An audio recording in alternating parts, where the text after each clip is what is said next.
Hi everyone, this is Amy Major with Spirit Recipe Talk again.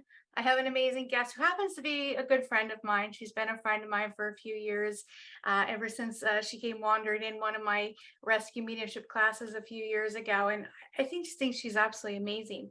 So I wanted to have her on the show, kind of explain some of the special circumstances and the experiences that she's had already, which really has illuminated my understanding of channeling as well. Her name is Cherise Pollard. She is a channel, an intuitive medium, a psychic, a Reiki master, and a Reiki master teacher. So she has a lot to offer with us today. So I just want to introduce her and see what where this goes. It's going to be very interesting. Hi, Cherise. How you doing?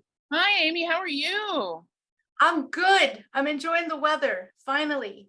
Oh, I know the heat broke. Thank goodness, It right? did for you too. Up here in New Yeah. Hampshire, it went from 88 to 68 in like a day. And Wow. where's the sweater? That's awesome. Yeah, we went from near over 100 to down to the 80s. So that 20-degree Oh, drop is, yeah, I'm makes it. like a 1,000 feet higher than you. Yeah. So I'm like, 88 is a lot. That's a lot in the mountains. Yeah. So yeah. yeah, So as you know, we've known each other for some time now. yeah. We have a lot of great stories and a lot of great experiences. But before we kind of go into that, can you just kind of tell everybody a little bit about you, like how you got to where you are today? What's your story? What's my story? So, it's really interesting. Back when I was in college and really in college, people would ask, I would talk to my friends and I would be able to give them insight about what was happening in their lives, mainly like dating questions, does this person like me? Blah, blah, blah. And I started to be able to really tap into, but I didn't know what I was doing. I didn't know I was reading energy. And I would just give them insight. I would tell them, well, maybe you might want to say this, or maybe you might want to do that. I think this person likes, I don't know, a particular movie, or, likes this type of food, or finds these things funny, or yeah, that means, and so what happened was I was starting to give advice and readings and things and not knowing I was giving advice and reading. And when I was in graduate school, I started reading tarot with a friend. And what happened was that friend, unfortunately, fortunately, started to develop abilities. We didn't know what was happening. And for her, it seemed like it was a schizophrenic break. And I was able to kind of help her a bit, but she ended up being really, it took a wrong turn. And I wish that I knew now how to help her, how to save her. I wish I knew then what I knew now. Right. I could have helped her and saved her at that point. So I took a huge break from all of that in the late 90s. And then about, I want to say 10 years ago, energy was around me. I started to feel things. I started to understand that what I thought was anxiety wasn't anxiety, but it was energy of spirit near me, or people reaching out to me. I understood what projections were. And honestly, a friend started to talk to me about spirits and about crystals, and I started to learn about those things, and it was really fascinating. And one day the local store was going out of business, and I went and I bought out the whole shelf of spirit books, and your book was on the shelf. Yay. Yeah, and and I picked your book up and I started reading it. And no lie, when I started reading your first book, all of these things started to happen. I saw my grandfather opening up doors in my kitchen. I saw other spirits in my house. I don't know how they got there. And immediately I knew I needed to message you.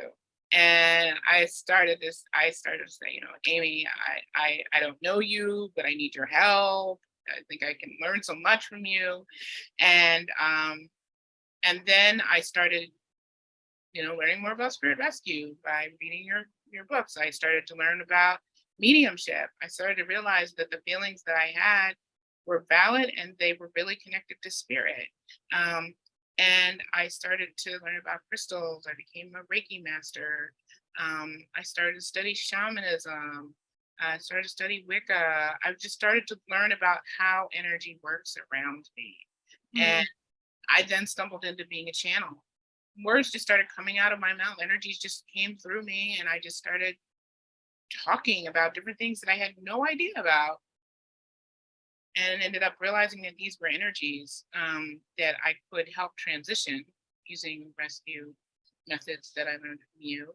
Um, and then I've just made some wonderful friends, and it's opened up an incredible world for me outside of my teaching English. Yeah.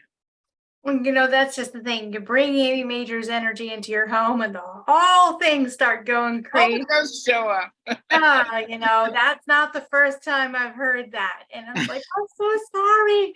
But it's but what's usually going on is that energy is already there. You're not Exactly. aware of it until you feel drawn to my books and Yeah. you're like, this is all around me. It's been here the whole time. So Yeah. the awareness opens up Yeah. for that for sure. The moment you walk through, because I had a class, Hmm. I allowed a lot of my students to come and have like a graduation kind of class at my home a few years. Hmm. And the moment you walk through the door, we had a bit of an interesting situation. Do you want to tell everybody about that? Yeah. I was so excited.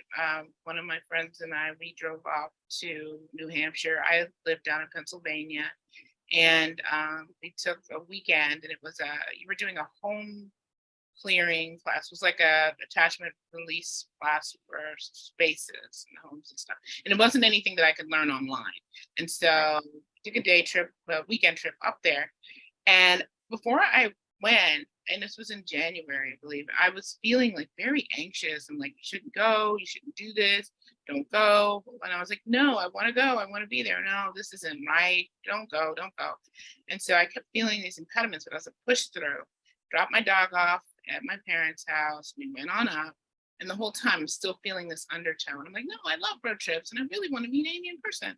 So we get there and the trip was fine, but we walk into the house and Amy says to me, who did you bring? And I'm like, oh, this is my neighbor. And she goes, no, no, no, the entity, the spirit that's with you. And I was like, oh, what spirit? And I was like, I'm so sorry. She's like, you don't bring attachments into my house. And I'm like, oh no, this is not going well. And come to find out that that energy was with me, and I didn't know why I felt so angsty. I didn't know why I wanted to go to this particular funeral, but we didn't get to go. And it was a whole thing. So what happened was, you want to pick up the part of the story?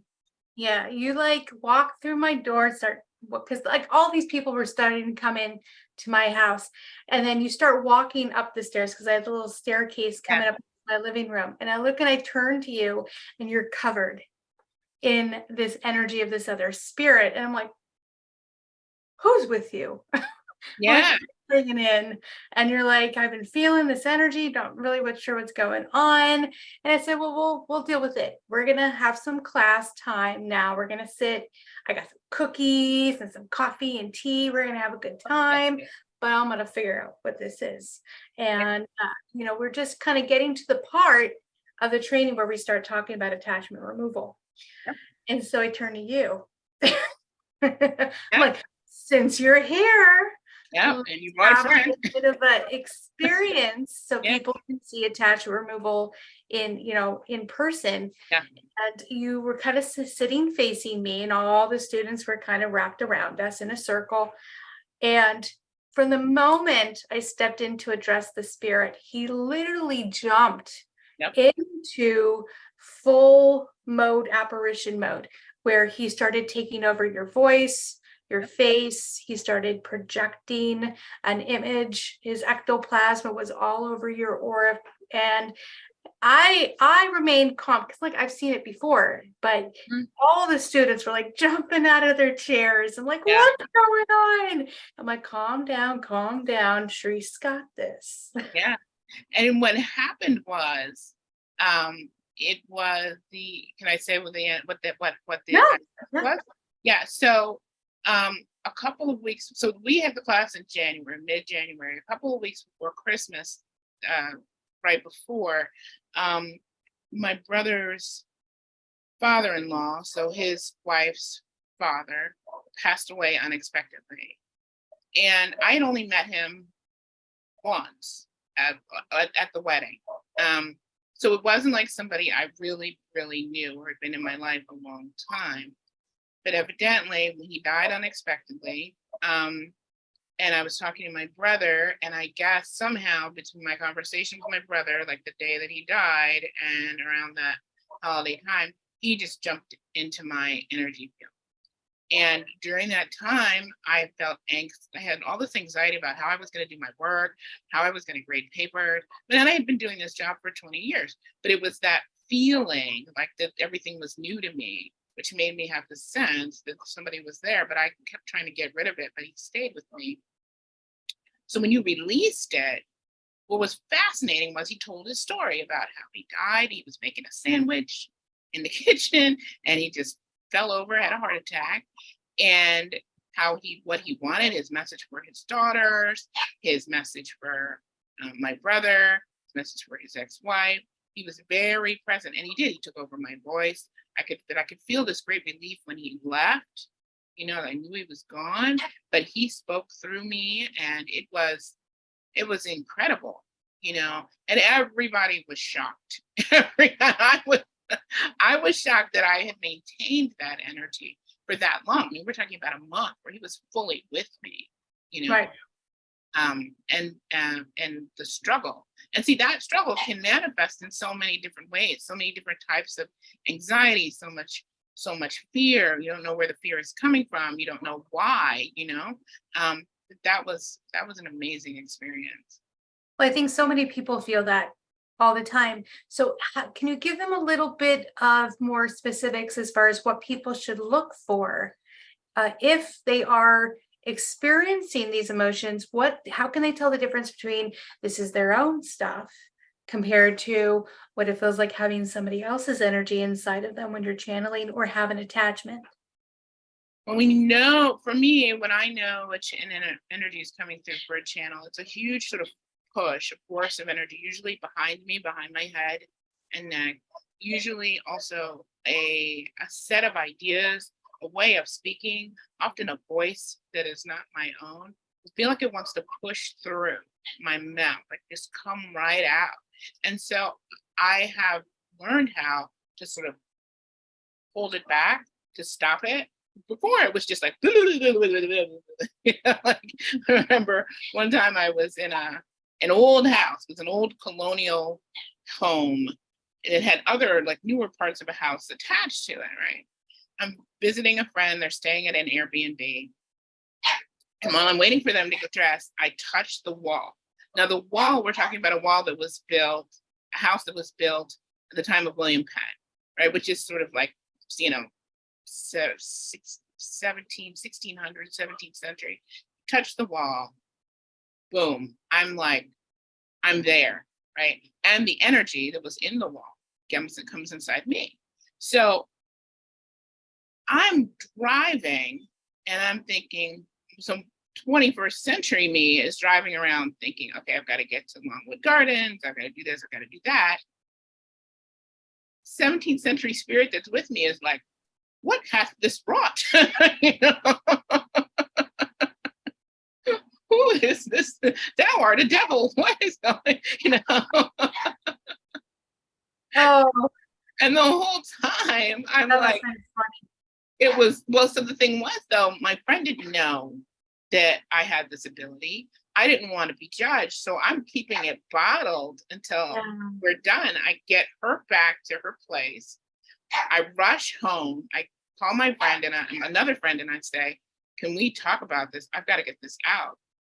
No lie, sitting in this person's kitchen and they're like, what is that? Looking at the stove. What is that? Looking at the refrigerator. What is that? Where am I? They didn't understand appliances. They didn't understand an in-the-house kitchen. They didn't understand any of it, right? And so then I had to like get this spirit out. but that was a spirit that was a friend of William Penn's, and they had to go because they thought they didn't know what to think. They didn't understand how they could be in my body. Right. So that was fascinating. So another way. So your original question was, how do you know?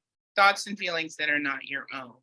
An energy shift. You feel as though your body is compromised in some way, like that your body is being sort of overtaken, or you feel like there's an extra, like you might have a pain, or you might have like extra pressure in your body, a feeling that you want to say something, but you don't have anything to say. Like it's just something wants to come out, speak through you.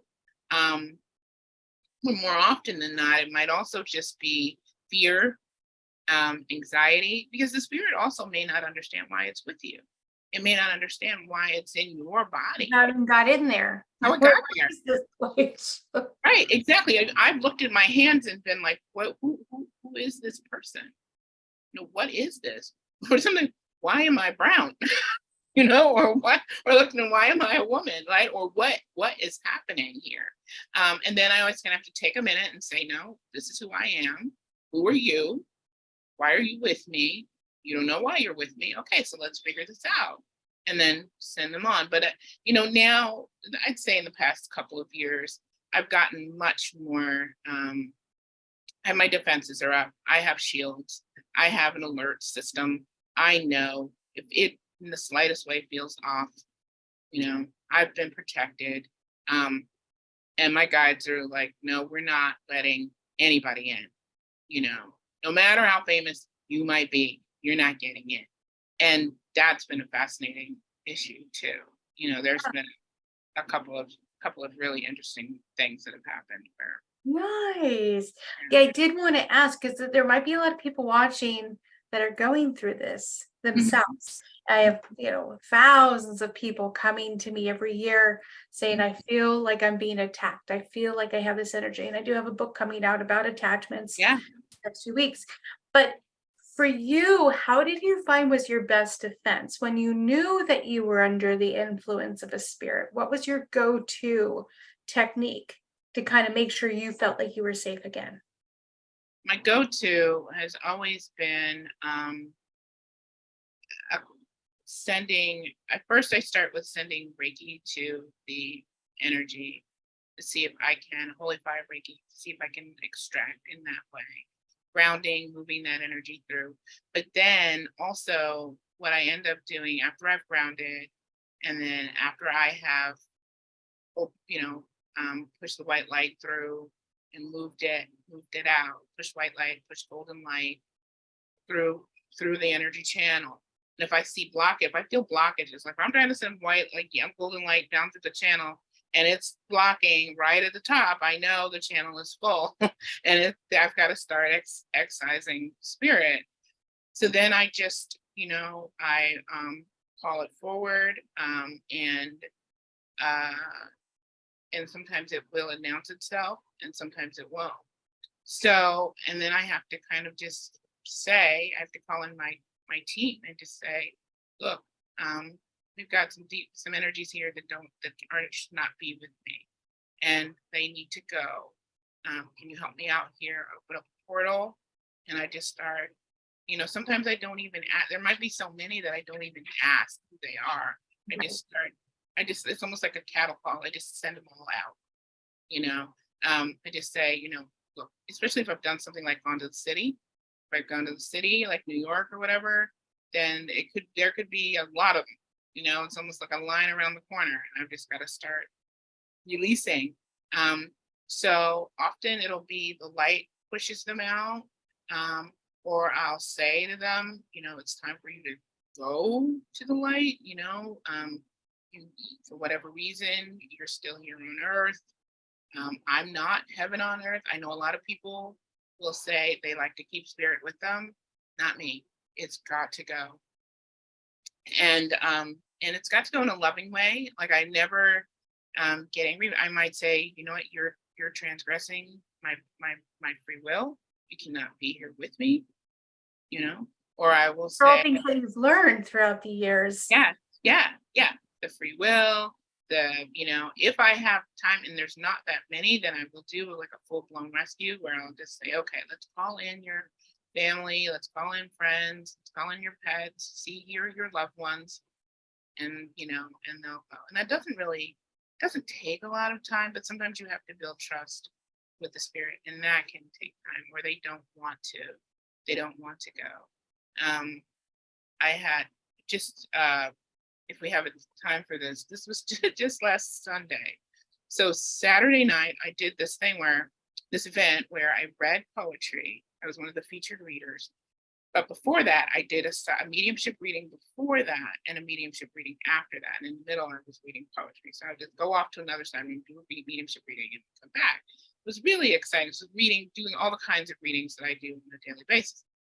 So the next day, though, I had this really deep anxiety and I couldn't figure out what it was from. Like, was it work? Was it something I was missing? I didn't know. So I was telling my mom about it as we're driving back from going shopping. Radio was on, like to listen to the 70s. The song, as I'm talking, was if you read my mind. And so the lyric was, as I'm talking to my mother, and I said, I don't know what this is. And the lyric was, I will never be free as long as I'm a ghost that you can't see. And I said, okay, game on. No, you're going. Because you just announced yourself to me. Yeah. And I felt the resonance and I was like, this has got to move.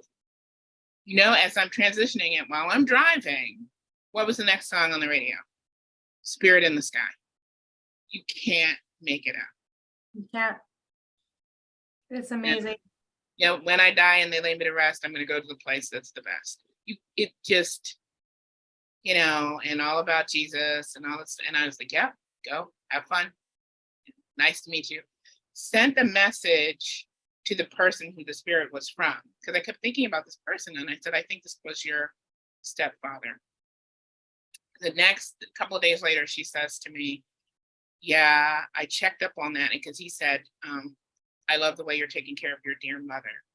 She took that phrase back to her mother and said, did he ever call you dear? And she said, yes. She said, and my friend said, I never knew that. I never knew that he called you dear.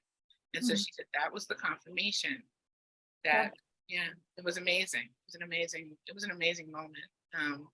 Now we know that a lot of these earthbound spirits kind of channel through people because, of course, you're an open channel. The difference between channel and mediumship is where we connect to spirits outside of our body. It's kind of they come down, we go up, we kind of meet somewhere in the middle. But with channeling, spirit really kind of moves into our energy fields and kind of moves through us, speak through us, blend with our energy more. We're both channels. And my guides a long time ago, like, you are not channeling. Because you have way too many earthbound spirits around you. But your guides have been very comfortable allowing you to kind of channel because it's your way of rescue, kind of knowing that's your trigger to say, I know there's a spirit here. I have to help them move on. But you are also a channel of the higher frequencies as well. Yes. You have a lot of higher. Can you tell everybody a little bit about how channeling the higher frequencies, spirits that are in the light or even higher than that? Well, it's interesting working with the galactics, working with off-worlder energies. I kind of don't like to say ETs because it's sort of, for me, it's like a kind of a negative term.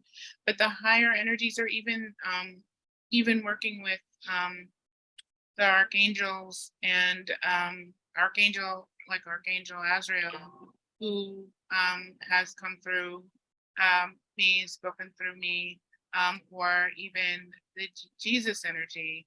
The Jesus energy is really phenomenal because, and people always laugh when I say that when Jesus shows himself to me, he's wearing a white t-shirt and cargo shorts.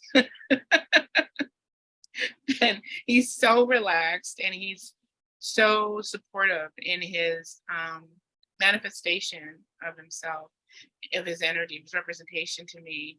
And when those energies are with me and coming through me, there's no way to describe it but to say that I feel as though my energies are like with 9/10 dimensional force, like when I'm up that high, Right. it's incredible. It's a high feeling, but it's also very grounded, you know. And the soaring, it's a real soaring of my spirit energy. I feel almost feel very fortified when they're there with me, and when they decide to grace me with that, with their energies. It's there's a peace that comes over, but there's also a sense of action. Like usually they're not tapping in just to say hello. Usually Right. there's something that needs to be done. And there's usually a kind of mission or a purpose that needs to be fulfilled if they are making themselves known to Oh, me. do they do the same thing to you they do with me? Get to work. Yeah, We sure. do.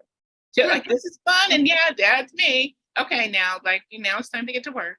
Um, Mhm. yeah, uh, there have been moments when, like during the pandemic, a group of us were doing just experimenting with some channeling, as one does when one is locked down, Wow. and just really fascinating conversations with Jesus, who wanted us to really be aware that there were major shifts happening, and to understand that there was a lot of energy work that would have to be done en masse, because at that point we had many deaths happening, um, all at once, and so that was really a complicated thing. Yeah. Yeah, it's something that a lot of people had to go through, and it was very challenging. I think it really did open up quite a bit of people. Their awareness shifted. And for some reason, even though it was a very tragic event, I think it really shifted the awareness of people going more inward, self-reflection. Yeah. The busy life, it's a distraction Yeah. to your own self-enlightenment and your own self-reflection. It's like, where am I? Where am I going with my life? How can I be of more service? How can I make the happiness grow within myself and not feel like I have to be burdened by all these other things that I feel like I have to do, even though you don't really have to because it is choice. Everything's a Yeah. choice. But I think it really did shift the perspective quite a bit, which I think is an amazing thing for so many people.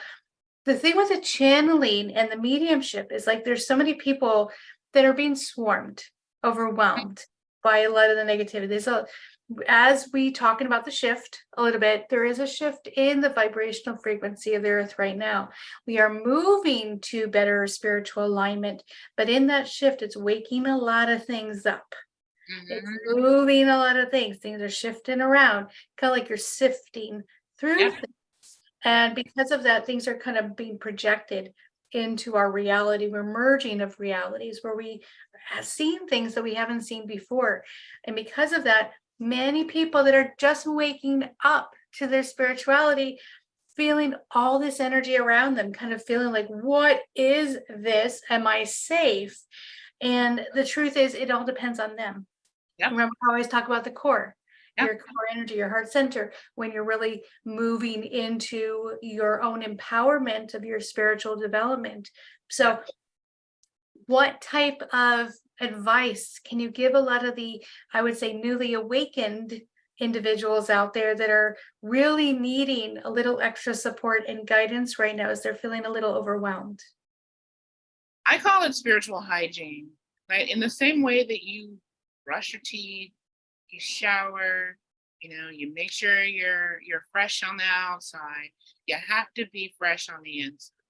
And one of the earliest, when I'm helping people, like if I do a consultation with someone, oftentimes who's in distress, oftentimes it's about an empath who's taken on too much energy, right? Who's like, a mom who's got, energy from the kids, energy from the husband, energy from work, energy from this, everything.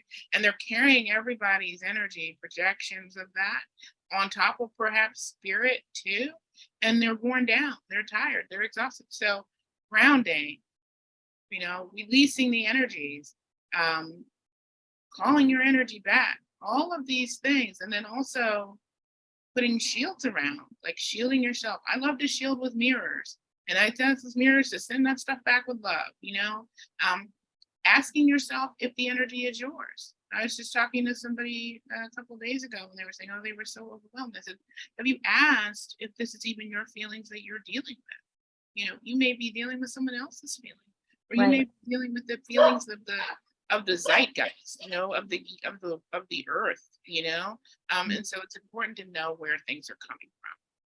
As people are awakening, their sensitivities are awakening. And so most of the time, it's what I call energy absorption. They're absorbing everybody else's energy, situations, spirit energy, lower consciousness energy. Everything is kind of shifting around and moving within the energy fields of everybody. And when we say energy field, that's your aura, that's your etheric body projection, and kind of having a space of energy around your body. And it can hold energy just as much as it can project energy. So that energy absorption kind of comes into your energy field, and you become influenced by it, mentally, emotionally, psychologically, even physically. You can start getting Mhm. symptoms of other individuals. So if you're all of a sudden you're sitting next to someone, and you're like, why do I feel so achy? Well, the other person next to you could have physical problems, and you're absorbing their energy. So people don't realize the spiritual and psychic awakening is their chakra system expanding, activating, and absorbing energy around them, becoming more sensitive to it. So many people are like, what do I do? And a lot of people don't understand the grounding. They don't understand shielding. They don't understand any of this. And hopefully, with the project we're working on together with a lot of other people, they'll learn this soon. But can you give them just one quick technique that's easy for them to just kind of not necessarily clear their energy, but just like a hygiene, as far as what can they do in just like 3 steps so they can take something with them today, so they can know if it's their energy or not. Something basic that I do. If I feel something that I am not sure if it's me or not, I ask it.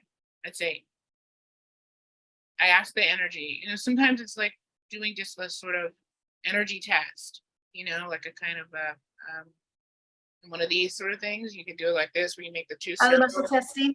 Yeah, the muscle testing, you could do that. You could say, is this my energy? And if it is, it'll open up. It'll open up. If it's not, it's not your energy, it won't, move. Or you can just ask it and see what your resonance says in your body. Is this my energy? And then if you know what your response would be, like, do you get a shiver, a chill? Do you hear a yes? Do you get some kind of resonance? Mhm. Then if it says yes, then you can push it a little bit further.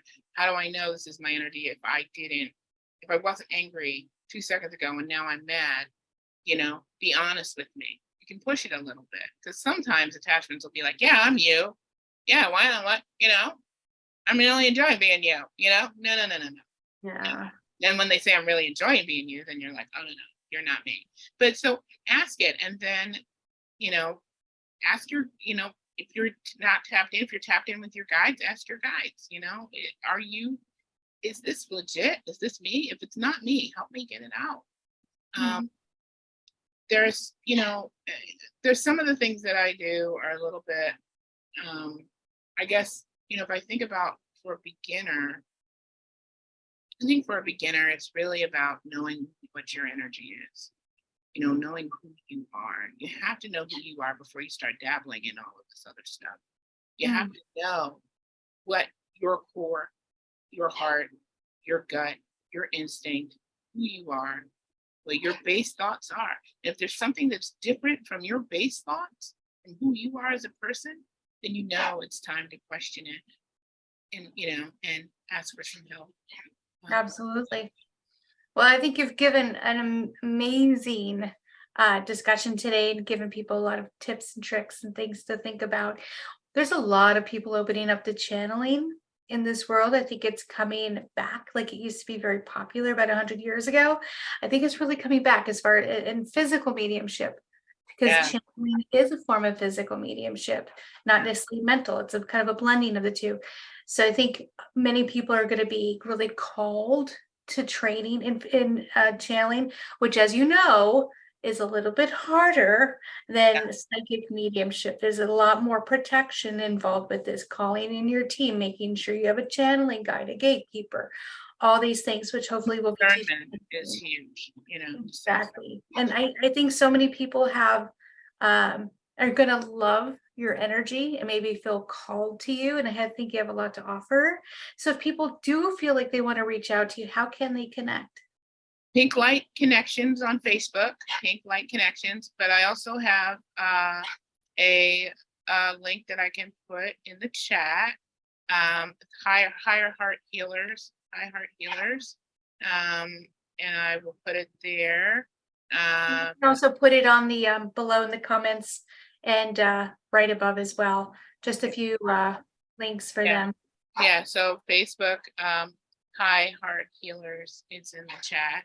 I'm there, Pink Light Connections, and also, but you can also just reach out to me on Facebook. At my name's Cherise Pollard. You can find me. There's also stuff related to my my work with creative writing and teaching literature and things there too. But that's me. And Amy, this has just been a wonderful experience. It has been. Really enjoyed talking with you. Thank you for grabbing my book years ago, finding me, connecting. It's been a wonderful connection. Thank you. Well, I'm glad you don't think I was harassing you. No. No, it's just like I have a lot of people connecting to me and they're like, am I bugging you? I'm like, you're never bugging me. Not when it comes to this work. I'm so honored to be able to support everybody getting involved in this work because it's so needed. It really.